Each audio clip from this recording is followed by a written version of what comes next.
Nobody told me this. For most of our adult life, the answer came easily. Someone asked, "What did you do?" And you had a word ready. I'm a teacher. I'm a manager. I'm a builder. Before we begin, this is the kind of message that speaks to you. Take a moment to subscribe to the channel Journey with the Cars and hit the like button. It truly helps more than you know, and it keeps videos like this one coming. That single word carried decades of early mornings, deadlines, small victories, and quiet pride of being needed. Then one ordinary Friday, it stops. The badge goes in a drawer, the alarm falls silent, and a question you never expected rise up in its place. Now what? Retirement is supposed to be the reward, the long-awaited rest. But for many people, the first feeling isn't relief at all. It's the strange weightless of waking up with nowhere you have to be. That weightless is really a question about identity.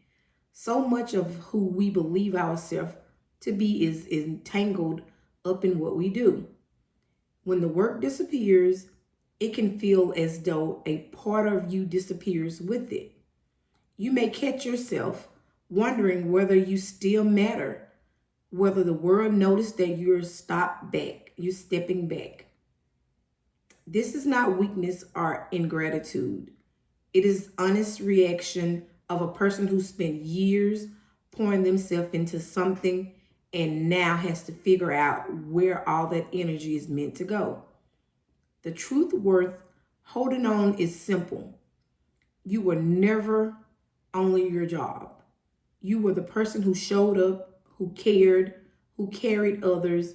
That person is still in you. The early days can be the hardest because freedom without shape can feel a lot like emptiness. The first weeks feel like a hobby. The second week feel like a holiday. The next week feel quiet, guilty. By the third, the quiet can start to ache. The danger isn't boredom itself, but drift, letting days blur into one another with the television on and the calendar blank. This is the moment to be gentle with yourself and also a little brave. You don't have to figure it all out. You only have to be willing to try things, to let this new chapter take its time becoming what it will become. So, what do you do now? You begin by remembering what you set aside. Somewhere along the way, your problem took away a dream because there was no time for it. A garden, a workshop, a language, a half-finished story, a trip you kept postponing. Retirement hands you back the one thing your working years were always short on, which is time. Start small. Pick one thing that quietly excites you and give you its morning. You are not auditioning for a new career.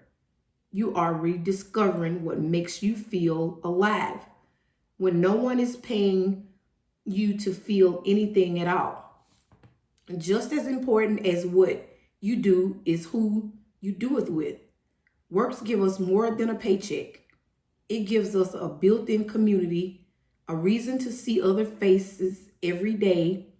When that ends, loneliness can creep through the door. So this is the season to tend your relationship on purpose.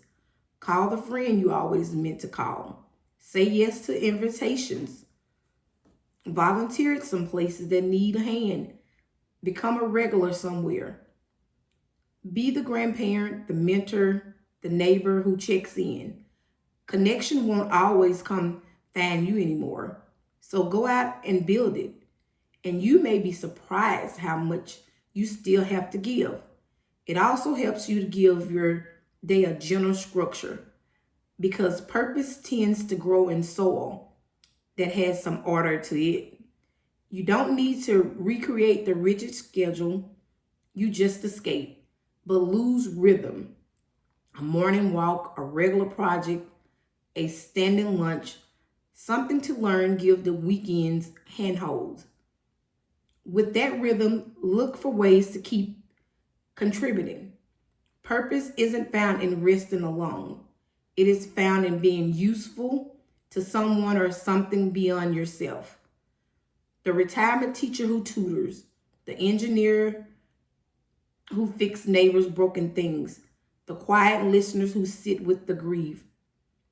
They have all answered the "Who am I?" question, not by clipping the old title, but by living out the valuable underneath it. In the end, retirement isn't the closing of your story. It's a blank page handed to you at the height of your wisdom.